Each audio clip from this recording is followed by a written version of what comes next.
Ce qui crée plus de mésententes dans les couples, c'est quand l'un parmi vous va coucher ailleurs.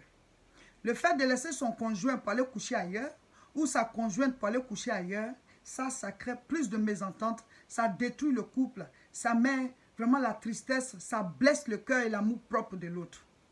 Si on est chrétien, si on croit en Dieu, si on décide de marcher dans les voies du Seigneur, on ne doit pas se comporter comme ça.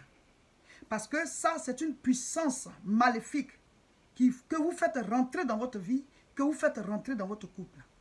Parce que Dieu a créé Adam, Ève. Un Adam, une Ève. Mais aujourd'hui, beaucoup de personnes veulent vivre selon les lois de ce monde. Donc on se dit non, on a sa femme, on va aller ailleurs. On a son mari, on va aller ailleurs. Mais ça, c'est selon ce monde. Qu'est-ce que la parole de Dieu dit? Dieu nous recommande la fidélité.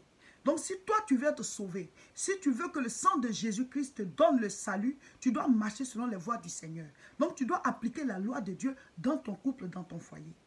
Ou alors ne te fais plus appeler chrétien. Parce que le chrétien, il doit vivre selon la parole de Dieu. Or Dieu a créé Adam, il a créé Ève. Donc tu dois marcher selon les voies du Seigneur. Parce que les relations extra-conjugales, ça crée plus de mésententes, de désarroi, de souffrance. Ça brise plus le cœur dans les couples. Et souvent, c'est ce qui est à la base même des mésententes. Donc, chers frères et sœurs, si vous suivez cette vidéo et que vous vous dites chrétien, vous ne devez plus mener cette vie-là. Parce que, qu'y a-t-il entre la lumière et les ténèbres? Quelle différence y a-t-il entre vous et les païens? Si vous devez vous comporter comme eux, si eux ils couchent ailleurs, vous aussi vous couchez ailleurs, quel conseil vous allez leur donner? Par rapport à quoi vous allez leur dire d'être chrétien si rien n'a changé dans votre vie à vous? En tant que chrétien, on doit mener la vie de Dieu. Nous sommes la lumière du monde. Les païens tombent dans l'adultère, vous aussi vous tombez dans l'adultère. Bon, maintenant, qui est la solution?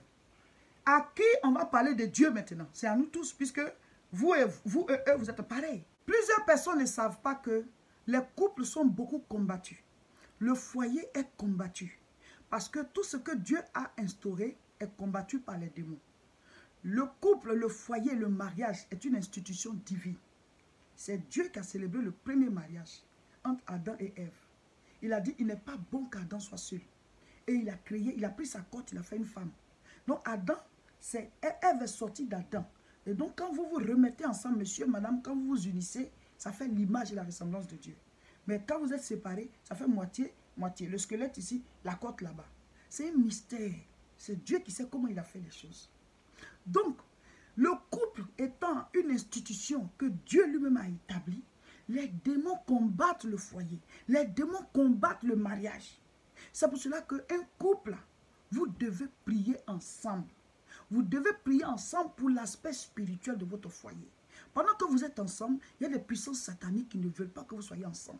Donc, ne négligez pas cet aspect. Voilà, je suis pasteur Seka Olga de l'église évangélique La Moisson de France. Le rôle du pasteur, c'est d'exhorter le peuple, d'ouvrir les yeux du peuple sur ce qui ne va pas et leur donner une direction selon la parole de Dieu. Voilà, donc ce n'est pas méchant, c'est pour que vos couples, vos foyers soient solides, que vous soyez heureux, que vous viviez l'amour tous les jours, que vous partagez la joie avec vos enfants, avec vos différentes familles. Il est important que nous vivions l'amour parce que si nous nous sommes mis ensemble dans le couple, c'est par amour. Donc que Dieu vous bénisse. La prochaine croisade de prière, c'est le samedi 9 novembre à partir de 14h30, toujours à Aubervilliers dans la même salle. Avant cela, il y a la retraite spirituelle de fin de jeûne. C'est au niveau de Tourcoing où on fait les cultes. C'est du 26 au 27 octobre. Appelez-nous dès maintenant pour pouvoir réserver votre chambre d'hôtel et venir prendre l'onction de fin de jeûne. Et le 30 novembre, nous serons en Italie, au niveau de Parma. C'est à Toscanini, l'auditorium, via Cuneo numéro 3, à partir de 15h30, tous à Parma. Abonnez-vous. Il est important d'être abonné pour recevoir tout ce qu'on met en ligne. Donc, cliquez sur j'aime si c'est sur Facebook et cliquez sur s'abonner si c'est sur YouTube. Et surtout, partagez les vidéos pour aider les autres.